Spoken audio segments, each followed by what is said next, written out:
الحمد لله الذي هدانا لهذا وما كنا لنهتدي لولا أن هدانا الله. اللهم صل على محمد وعلى آل محمد كما صليت على إبراهيم وعلى آل إبراهيم إنك حميد مجيد. دوستو، آج کی اس ویڈیو میں ہم یہ بتائیں گے کہ سمندر کا پانی نم کیوں ہے، اور اس طرح کی زمین کے بارے میں اور پانی کے بارے میں آج کا یہ ویڈیو ہے. تو دوستو سامعین کرام، اللہ پاک نے زمین کی جو کشش شکل رکھی ہے، گریویٹیشنل فورس جو ہے وہ ہے 32 پاؤنڈ یا 9.81 کلو گرام. اگر یہ اس زمین کی کشش کی وجہ سے، فورس کی وجہ سے جو بھی چیز اوپر ہوتی ہے وہ نیچے، زمین کی کشش کی وجہ سے وہ نیچے گرتی ہے، کیونکہ زمین اس کو کشش کرتی ہے، کھینچتی ہے اپنے مرکز کی طرف. تو یہ اس کی کشش 32 پاؤنڈ میں یا پھر وہ 9.81 کلو گرام میں ہے. یہ اگر یہ کشش زیادہ بڑھ جاتی تو اوپر جو ہائیڈروجن ہے مقدار وہ زمین کی طرف کھینچ کے نیچے آ جاتی، اور ہوا میں تناسب ہائیڈروجن کا بڑھ جاتا اور انسان کو تکلیف ہوتی ہے، کیونکہ ہائیڈروجن بم ہوتا ہے. آکسیجن پھر اس جو ہے نا وہ جلنے میں مدد کرتی ہے. تو دونوں ایک طرح کی، ایک آگ بھڑکانے میں مدد دیتی ہے، آکسیجن کے بغیر آگ نہیں جل سکتی. دوسری یہ ہے کہ وہ خود کوئی آگ تو ہو، ایندھن تو ہو نا، تو ہائیڈروجن بم بھی ہوتا ہے. لیکن دونوں آگوں کو ملا کر اللہ سبحانہ و تعالی نے H2O یعنی کہ پانی بنایا، جو کہ آگ کو بجھا دیتا ہے. یہ اللہ سبحانہ و تعالیٰ کا بہت بڑی نشانی ہے یہ بھی، کہ ایک آگ ہے، بم ہے، اور ایک اس بم کو، آگ کو جلنے میں مدد کرتی ہے. لیکن اللہ تبارک و تعالیٰ نے اس کو اس طرح سے فارمولے میں بنا دیا، ان کا ریشو اور تناسب اور والیوم اس طرح سے رکھا کہ وہ ہر بار پانی بننے کے بعد پھر وہ آگ کو بجھا دیتا ہے. اور یہ بھائیوں، اگر کشش تک بڑھ جاتی تو ہائیڈروجن نیچے آ جاتی اور انسان کو تکلیف ہوتی، اس سے زیادہ پریشانی ہوتی، صحت کے لیے نقصان کار ہے. آکسیجن کم مقدار میں ہو جائے اور ہائیڈروجن بڑھ جائے.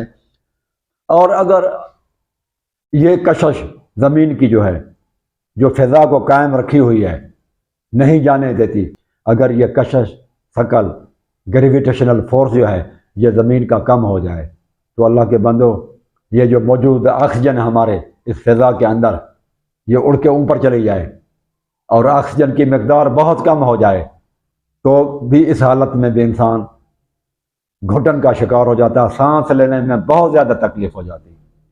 تو یہ اللہ سبحانہ و تعالیٰ نے اس کو اس مقدار میں رکھا کہ زمین پر انسان کو کوئی تکلیف نہ پہنچائے، پرابلم نہ ہو انسان کے لیے آسانیاں ہوں. یہ اللہ رب العالمین ہے کہ زمین کی کشش شکل اتنی رکھی.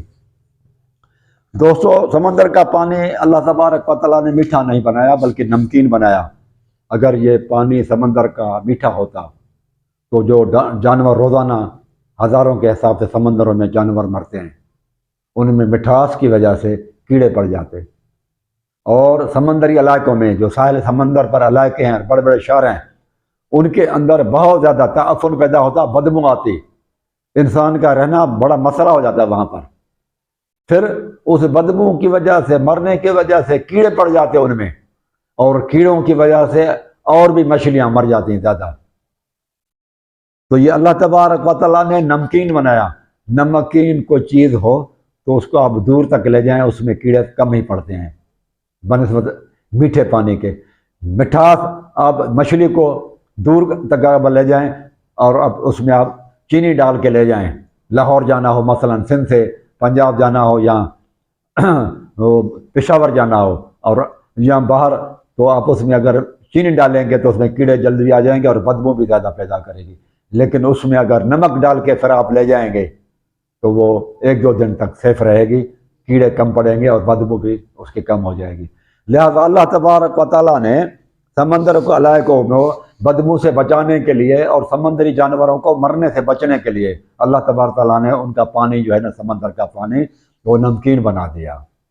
اور جب یہ بھی بہت بڑی بات ہے کہ پھر وہ سمندر کا پانی جب بخارات ہو کر اوپر اٹھتے ہیں سورج کی روشنی سے، آپ دیکھیں اس پانی میں پھر وہ جو سمندر کے پانی میں نمکیات ہیں، سوڈیم کلورائڈ اور مختلف قسم کے جو نمکیات ہوتی ہیں، وہ ہیوی ہونے کی وجہ سے گرتے رہتے ہیں نیچے، بھاری ہونے کی وجہ سے، اور واٹر ویپرز جو صرف بخارات ہیں وہ اوپر جاتے ہیں جو بادل بناتے ہیں۔ ورنہ اگر یہ نمک بھی ان کے ساتھ ساتھ واٹر ویپرز کا اوپر چلا جائے تو کیا ہوتا؟ بارش برستی اور نمک بھی برستا، تو یہ جو جتنی بھی آباد زمینیں ہیں یہ غیر آباد ہو جاتی ہیں، بنجر بن جاتی ہیں، کہ نمک برس رہا ہے بارش کے ساتھ تو زمینیں جو آباد ہیں وہ بھی غیر آباد ہو جاتی ہیں، لہذا وہ نمکین پانی نہیں ہوتا، وہ جو ہے نا ایک طرف کا وہ مختلف وہ پراسے سے گزرنے کے بعد ہیوی ہو کر سمندر میں ہی گر جاتا ہے نمک، اور پھر وہ جو قطرات ہوتے ہیں، بخارات وغیرہ ہوتے ہیں، وہ بادلوں کی صورت میں وہ پانی پھر میٹھا ہی ہوتا ہے، اگر میٹھا نہ بھی ہو تو بغیر نمک کے ہوتا ہے، تو وہ نقصان دہ نہیں ہوتا۔ اچھا، پھر یہ بھی ہے کہ اوپر نائٹروجن بھی زیادہ ہے، لہذا جب پانی برستا ہے اور گڑک چمک ہوتی ہے تو نائٹروجن ہوا سے وہ مکس اپ ہو جاتی ہے پانی کے ساتھ، بارش کے ساتھ، اور پر ایکڑ ایک ایکڑ کے اندر تقریباً 2.2 پاؤنڈ کے صورت میں وہ کھاد بھی گرتی ہے، نائٹروجن کھاد۔ اس لیے بارش کے پانی سے درخت وغیرہ بہت اچھی لک دیتے ہیں، نظارہ پیش کرتے ہیں، لیکن دریائی پانی سے اتنے وہ جو ہے نا وہ طاقتور درخت نہیں ہوتے جتنے وہ جو ہے نا بارش کے پانی سے درختوں میں جو ہے وہ پرکشش نظر آتے ہیں، اور ان کو ایک کھاد مل جاتی ہے مفت میں۔ پہاڑوں کے سلسلے میں جہاں پر آبادی نہیں ہے اور پانی نہیں پہنچتا دریاؤں کا، وہاں اللہ تعالیٰ صرف بارش نہیں برساتا بلکہ بارش کے ساتھ ساتھ کھاد بھی گراتا ہے، اور پر ایکڑ کے حساب سے 2.2 کے قریب قریب۔ تو یہ اللہ تبارک و تعالیٰ کے دین ہے۔ لوگوں پھر پانی کے اندر میرے بھائیوں سوچیں، سب سے زیادہ جو چیز جو انڈا دیتی ہے وہ مچھلی ہے، وہ انڈا دیتی ہے سب سے زیادہ، ہزاروں کی تعداد میں مچھلی انڈا دیتی ہے۔ وہ کیوں؟ اس لیے کہ آبی جانور جو بڑے ہوتے ہیں، بڑی مچھلیاں چھوٹی مچھلیوں کو کھاتی ہیں، اور جانور بھی ان کا گزارا بھی مچھلی پر ہوتا ہے، اور جو جانور ہیں وحشی وغیرہ وہ بھی سمندروں کے کنارے جہاں جو ہے نا وہ جھیلوں کے کنارے بیٹھ جاتے ہیں تاکہ مچھلی وغیرہ قریب آ جائے تو اس کو کھا لیں۔ اور سب سے بڑی خوراک انسانوں کے لیے بھی مچھلی ہے۔ اگر یہ مچھلی اتنے انڈے نہ دیتی اور اتنے بچے پیدا نہ کرتی تو پھر انسان کے لیے ایک بہت بڑی خوراک کی کمی ہو جاتی۔ اس لیے اللہ تعالیٰ نے اوروں چیزوں کے مقابلے میں مچھلی کے سب سے زیادہ جو ہے نا بچے پیدا کرنے والی چیز جو ہے نا وہ مچھلی ہے۔ اس کو کھانے والی بڑی مچھلیاں بھی ہیں، آبی جانور بھی ہیں، اور پرندے بھی ہیں، اور وہ درندے بھی ہیں، اور مختلف جانور بھی ہیں، تو لہذا وہ جو ہے نا اللہ تبارک، اور انسان بھی ہیں، اس لیے وہ بہت زیادہ جو ہے نا بچے پیدا کرتی ہے۔ دوستو پھر یہ بھی سوچیں آپ کہ پانی کی ڈینسٹی ٹھوس حالت میں آ جائے تو اس کا وزن ٹھوس حالت میں آ جائے پانی، تو اس کی ڈینسٹی ماس پر یونٹ والیوم جس کو کہتے ہیں ہم، کثافت کہتے ہیں، کثافت، وہ کم ہو جاتی ہے، یہ ڈوبتی نہیں ہے ٹھوس حالت۔ پانی لیکوڈ حالت میں ہو اور پانی ٹھوس حالت میں ہو تو یہ اللہ تبارک و تعالیٰ نے پانی کے لیے ایک علیحدہ قانون بنا دیا کہ وہ -4 ڈگری جب برف بن جاتا ہے، 0 پہ برف بنتی ہے، پھر اور نیچے آ جائے -4 کے بعد پھر وہ ٹھوس حالت میں وہ ہلکی ہو جاتی ہے پانی سے، اس کی کثافت کم ہو جاتی ہے۔ اس کا نتیجہ کیا ہوتا ہے کہ پانی کی ٹھوس حالت پانی کے سیال حالت میں یعنی کہ لیکوڈ حالت میں اوپر تیرتی ہے۔ اگر وہ ڈوب جاتی نیچے، پانی کی ٹھوس حالت وہ پانی کے اندر ڈوب جاتی، ہونا تو یہی چاہیے نا کہ ٹھوس حالت بھاری ہوتی ہے، بھاری ہو کر نیچے تہوں میں بیٹھتی جاتی تو سارے سمندر اور جھیلوں سردی کے موسم میں سب کے سب وہ برف بن جاتے، اور نیچے وہ پھر آکسیجن نہ ملتی مچھلیوں کو، آدھی جانور جو ہیں وہ مر جاتے، سانس لینے میں دقت ہوتی، آکسیجن ان کو نہ ملتی، وہ مر جاتے، اور خوراک انسان کی جو خوراک ہے ایک مچھلیوں کی وہ نسلیں ختم ہو جاتی۔ لہذا اللہ پاک نے انسان کے واسطے تاکہ انسان کی زندگی دنیا کے اندر جاری اور ساری رہے، اور ابھی جانور بھی رہیں اور پرندے بھی تو زندہ رہیں۔ ان کو خوراک دینے کے لیے اللہ تبارک و تعالیٰ نے اس قانون کو تبدیل کر دیا پانی کے لیے، کہ پانی کی ٹھوس حالت وہ ہلکی ہو کر اوپر تیرتی ہے، اوپر برف ہوتی ہے، نیچے پانی ہوتا ہے، لہذا مچھلیاں وغیرہ اور دوسرے آبی جانور سب زندہ رہتے ہیں، کیونکہ نیچے پانی ہوتا ہے، برف ہلکی ہو کر اوپر آ جاتی ہے۔ یہ بھی اللہ تبارک و تعالیٰ کا بہت بڑی کرم نوازی ہے، ورنہ جھیلوں کے اندر اور سمندروں کے اندر مچھلی کی نسل ہی ختم ہو جاتی، بلکہ آبی جانور بھی ختم ہو جاتے ہیں۔ دوستو، ہم کسی بھی اونچی چیز میں کوئی ٹانکی وغیرہ ہو، تھرڈ فلور فورتھ فلور پر، اور واٹر پمپ نیچے ہوتے ہیں فرسٹ فلور پر، ہم چلاتے ہیں تو وہ اوپر کی چیز میں وہ پانی پہنچ جاتا ہے ٹانکیوں میں، اور اس کے لیے گڑگڑاہٹ ہوتی ہے۔ پمپ جب چلتا ہے، موٹریں جب چلتی ہیں تو آپ دیکھتے ہیں ان کی مینٹیننس اور ریپیئر بھی کرنی پڑتی ہے، بڑے اخراجات آتے ہیں اس کے اوپر، اور پھر آوازیں بھی ہوتی ہیں بہت زیادہ۔ لیکن اللہ تبارک و تعالیٰ کے پمپ زمینوں کے اندر چل رہے ہیں۔ ناریل کی بوتل، آپ کوکو کولا کی فیکٹری میں جائیں، یہ بیوریج وغیرہ جو ہے نا، وہ ان میں پانی بھرا جاتا ہے، بڑی پمپ ہوتے ہیں وہاں پر، آوازیں آپ کو جو ہے نا وہ سنائی دیں گے وہاں پر فیکٹریوں کے اندر۔ لیکن یہاں پر بھی ہندوانے کے اندر تربوز کا بھی ایک طرح کی ٹانکی ہے جس میں پانی جوس بھرا جاتا ہے، اس کے لیے بھی پمپ زمین میں چل رہے ہوتے ہیں۔ ناریل کے اندر بھی پانی وہ بہت اونچا ہوتا ہے درخت کے اوپر، اس میں بھی بھرا ہے۔ پپیتا ہوتا ہے، دنیا کی جہان کی چیزیں میں ان میں پانی بھرا جاتا ہے۔ تو اللہ تبارک و تعالیٰ کے موٹر چل رہے ہوتے ہیں، آم ہو، ناریل ہو، تربوزے اور خربوزے ہوں، ان میں جوس بھرا جاتا ہے، پانی جاتا رہتا ہے، نیچے پمپ چلتے رہتے ہیں، لیکن آوازیں سنائی نہیں دیتی۔ اگر آوازیں ہوتی کھیتوں کے اندر تو انسان کی نیند اڑ جاتی۔ یہ غیبی پمپ ہیں اور غیبی موٹریں ہیں جو چلتی رہتی ہیں، لیکن اللہ تبارک تعالیٰ ان کی کوئی آواز ہمیں سنائی نہیں دیتا، ورنہ ہم انسان بہت ان کے گڑگڑاہٹ سے، ان کے آوازوں کی وجہ سے بہت پریشان ہو رہتا۔ یہ اللہ تبارک و تعالیٰ کی۔ اے لوگوں، اللہ تبارک و تعالیٰ سوچو، انسان کے جسم میں رگیں جو ہیں، یہ ان کو ناپا جائے جو رگیں ہیں، یہ 7، 8، 9 ہزار میل سے بھی زیادہ لمبی ہیں۔ یہ ایک ریلوے کی پٹڑی بن سکتی ہے، لیکن ان کو اللہ تبارک و تعالیٰ انسان کے جسم میں کس طرح سے بنایا کہ ان میں خون دوڑتا ہے۔ یہ اتنی لمبی ہیں کہ ریلوے کی لائن ہزاروں میل ریلوے کی لمبی لائن بن سکتی ہے، لیکن اتنی لمبی رگوں کو اور شریانوں کو جسم میں اللہ پاک نے پھیلائے رکھا ہے، اور بالکل وہ اپنا کام صحیح کر رہی ہوتی ہیں۔ کئی 60 70 سال، 80 سال، پہلے لوگوں کی عمریں زیادہ ہوتی تھی، 1,000 سال تک یہ اپنا کام صحیح کرتی ہیں اور پھٹتی نہیں ہیں۔ دیکھیں یہ، اور جبکہ ریلوے لائن پر عموماً ریپیئر اور مینٹیننس کا کام چلتا رہتا ہے، اور خرچہ آتا ہے بہت زیادہ۔ یہ اللہ تبارک و تعالیٰ کی دین ہے۔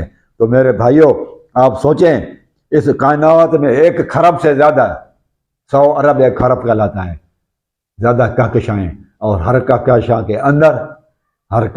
کے اندر کھربہ ستارے ہیں، سولر سسٹم ہیں، اور یہ اتنے دور ہیں کہ روشنی اپنی رفتار سے چلے سال بھر تو اس کو لائٹ ایئر کہتے ہیں، یعنی کہ نوری سال۔ یہ کہکشائیں اتنی دور ہیں، اوپر جو گلیکسیز ہیں، کہکشائیں بہت ہی دور ہیں ایک دوسرے سے، کئی سال لگ جائیں تو بھی ایک کہکشاں کی روشنی دوسرے کہکشاں میں نہیں پہنچتی، کئی سال لگ جائیں۔ اس روشنی کی رفتار کیا ہے؟ 1,86,000 میل 1 سیکنڈ میں یہ طے کرتی ہے۔ 1,86,000 میل روشنی 1 سیکنڈ میں طے کرتی ہے۔ سورج کی روشنی ہمارے پاس 8 منٹ اور 20 سیکنڈ میں پہنچتی ہے، کیونکہ 9 کروڑ میل سورج ہم سے زمین سے دور ہے۔ 8 منٹ اور 20 سیکنڈ میں تقریباً یہاں پر اس میں ہمارے پاس پہنچ جاتی ہے روشنی۔ تو 1,86,000 میل کی رفتار سے جو 1 سیکنڈ میں ہے، اس کو آپ ضرب کریں گے 60 سے، تو ایک جو ہے نا منٹ میں وہ طے کرے گی. پھر 1 گھنٹے کے لیے پھر 60 سے ضرب کرو اس کو, تو جو فاصلہ ہوگا وہ 1 گھنٹے میں طے کری. پھر 24 گھنٹے میں 1 دن اور رات میں پھر وہ اس کو 24 سے ضرب دیں تو 1 دن میں وہ فاصلہ ہوگا. ہم وہ کاؤنٹ نہیں کر سکتے, ہمارے پاس نہیں ہے ناپنے کے لیے کوئی انسٹرومنٹ نہیں ہے اس کو. پھر یہی 1 دن نہیں 365 دن یہ چلتی رہے تو 1 سال کے لیے, تو اس کو کہتے ہیں نوری سال. وہ اتنا زیادہ تعداد ہے, فاصلہ بڑا ہے کہ ہم ناپ نہیں سکتے. اس کے لیے فزکس کی زبان میں, سائنس کی زبان میں اس کو کہا جاتا ہے لائٹ ایئر, نوری سال. کئی نوری سالوں تک یہ اتنے کہکشاں ایک دوسرے سے دور ہیں. تو یہ تو ہے مخلوق کا حال, یہ اتنا بڑا, اور سورج زمین سے کئی لاکھ گنا بڑا ہے, چاند تقریباً زمین جتنا بڑا ہے. تو یہ اتنے دور دور فاصلے والے اور اتنے بڑے بڑے, اور کئی اوپر ایسے اسٹارز وغیرہ ہیں جو سورج سے بھی کئی اربہ اور جو ہے نا لاکھوں گنا بڑے ہیں. یہ اتنے بڑی بڑی مخلوقات ہے اللہ تعالیٰ کی کائنات میں, اور یہ اتنے بڑے بڑے لمبے فاصلے ہیں, تو اندازہ لگاؤ کہ اللہ سبحانہ و تعالیٰ کتنا بڑا ہوگا. اس لیے ہم اذان دیتے ہیں اللہ اکبر اللہ اکبر. اے لوگوں, کائنات میں اللہ تبارک و تعالیٰ سے بڑھ کر طاقت میں کوئی نہیں ہے, اللہ سب سے بڑا ہے, اللہ سب سے بڑا ہے. یہ کائنات کی ہر چیز گواہی دے رہی ہے لوگوں, اللہ بڑا ہے سب سے. تم لوگوں نے دوسروں کو بڑا سمجھ کر رکھا ہے, دوسروں کو عظیم اور عظمت والا سمجھ کر رکھا ہے. ان کے سامنے جھکتے ہو, ان کی بات کو مانتے ہو, ان کی مانتے ہو, ان کے شکرانہ ادا کرتے ہو, ان کے ساتھ وفاداریاں کرتے ہو, ان کی وفاداری میں مر مٹنے کے لیے تیار ہو. لیکن یہ بھی تو سوچو اللہ سبحانہ و تعالیٰ کے خاطر تم لوگوں نے کیا کیا ہے. تو آج بس کچھ اتنا ہی ہے, پھر انشاءاللہ اگلی دفعہ. تو آج جو ہے یہ کلپ ہے سمندر کا پانی میٹھا کیوں ہے, اور زمین اور اس کے بارے میں جو ہے نا آپ کو معلومات دی گئی, اور یہ سلسلہ انشاءاللہ چلتا رہے گا مختلف ویڈیوز میں آنے والے وقت میں بھی. جزاک اللہ خیر.